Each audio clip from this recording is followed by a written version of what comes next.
ईश्वर की सृष्टि में रहती हैं। एक ईश्वर सृष्टि है, एक जीव सृष्टि है। जीव सृष्टि में मैं हूँ, मेरे वाले हैं, मेरे वाले काउंटेबल है, ये मेरा, ये मेरा, ये मेरा। और ईश्वर सृष्टि में मैं हूँ और सब मेरे वाले हैं, जिसमें काउंटिंग है नहीं। किस किस को काउंट करें। अभी कोई पूछे कौन सा परिवार, हमारा भजन चलता है न, जात हमारी आत्मा परमेश्वर परिवार। तो इतने जब परिवार बन जाता है, इतने प्रेम लेने देने वाले बन जाते हैं, तो जो तृप्ति आती है विशालता की, वो हद में नहीं है। हद में तो दुख ही दुख है। हद में रहकर कोई सुखी नहीं हो सकता है। ये मेरा मेरा मेरा मेरा, जितना सुख मिलता है उतना दुख भी बंदेला है। सुख दुख दोनों साथ साथ रहते हैं। फिर सुख सपने सम चला जाता है, दुख में दुखी हो जाते हैं। ये ईश्वरीय प्यार का कोई मजा लेके देखे, भूल जाएगा कि वह दुनिया का प्यार क्या होता है। नहीं समझ में आएगा कि वह भी कोई प्यार होता है। यहाँ आके हमें ईश्वरीय प्यार की डेफिनेशन मिलती है। इस प्रेम में जीवन है, इस प्रेम में लाइफ है। कभी कोई बोलता है भगवान के बनने के बाद नील हो जाएंगे। अरे नील नहीं होते हो, फुल हो जाते हो। नील तो पहले है, फिर कुछ नहीं करना पड़ेगा। आप बोलते हैं करता हो जाओ, आप बोलते हैं शांत हो जाओ, बोलते हैं पीसफुल हो जाओ, फिर कुछ नहीं करेंगे, नील हो जाएंगे। नील नहीं होंगे, फुल हो जाएंगे।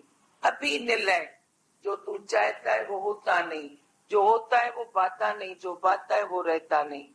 तेरे वश में नहीं है तू कुछ, जो चाहे तेरे को प्राप्त होवे।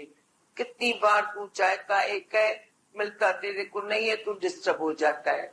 इधर जब तू निरीच्छा हो गया तो तेरे को लगेगा तुझे सब कुछ मिल गया, क्योंकि भगवान की प्राप्ति हुई।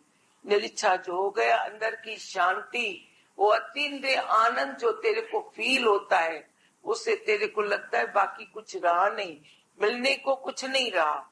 मिलना था सो मिल गया, अभी बाकी क्या बचा। तो तू अपने आत्म आनंद में रहेगा। दुनिया की सब बातें तेरे को तुच्छ तुच्छ दिखाई देगी, निमित्त मात्र। ये छोड़ेगा तो कहाँ छोड़ेगा। तेरे को अधिकार नहीं जो तू दुनिया को क्रॉस करे या दुनिया को काटे। हम देखते हैं जो छोड़ते हैं, छोड़ने वाले को याद रहता है मैंने ये छोड़ा, तो छोड़ा ही नहीं। वो चूड़ा रानी थी, राजा शकुरध्वज था। राजा शकुरध्वज घर छोड़ के चला गया। रानी राज में बैठ के राज करने लगी, पर देखा कि उसका जो पति है वह दुखी है, उसको निश्चय नहीं हो पाता है। गुरु तो दोनों का एक था, पर एक राज्य में बैठी और वो चला गया जंगल में, पर वहां डिस्टर्ब, वहां वो गई दूसरा रूप धारण करके। बोलती है तुम संसार को भी पकड़ के बैठे हो, तेरे को आत्मानंद कैसे मिलेगा। बोलता है मैंने क्या पकड़ा है, तो बोलती है क्या छोड़ा है, तो उसको लिस्ट बताता है। मैंने औरत छोड़ी है, बच्चे छोड़े हैं, राज छोड़ा है, ये छोड़ा है, ये छोड़ा है। बोला कुछ नहीं छोड़ा है, तेरे को सब याद है, तू समझता है मैंने छोड़ा है, ये छोड़ा नहीं है। तो बोलता अभी देह तो तेरे को याद है ना, तू है ना। तो बोलते अच्छा मैं देह को अभी खत्म करता हूँ। आग जला के कहने लगा अभी देश को भी मैं जला देता हूँ, फिर तो मुझे आत्म आनंद की फीलिंग आएगी। बोले ये तू देह को जलाएगा, जलाओ।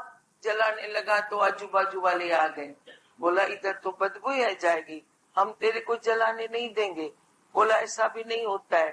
तभी वो रानी उसको बताती है देह जलाने से, देह को तितिक्षा देने से, तकलीफ देने से तेरा मन शांत नहीं होगा, तेरे को वो आनंद नहीं मिलेगा।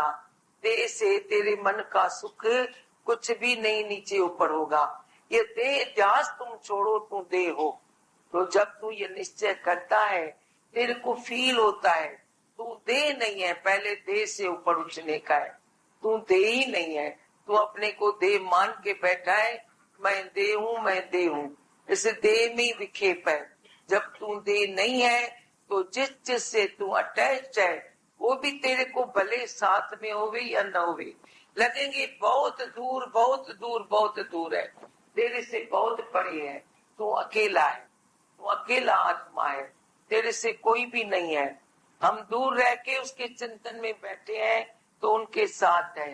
साथ रह के उन चिंतन से न्यारा है तो साथ नहीं है।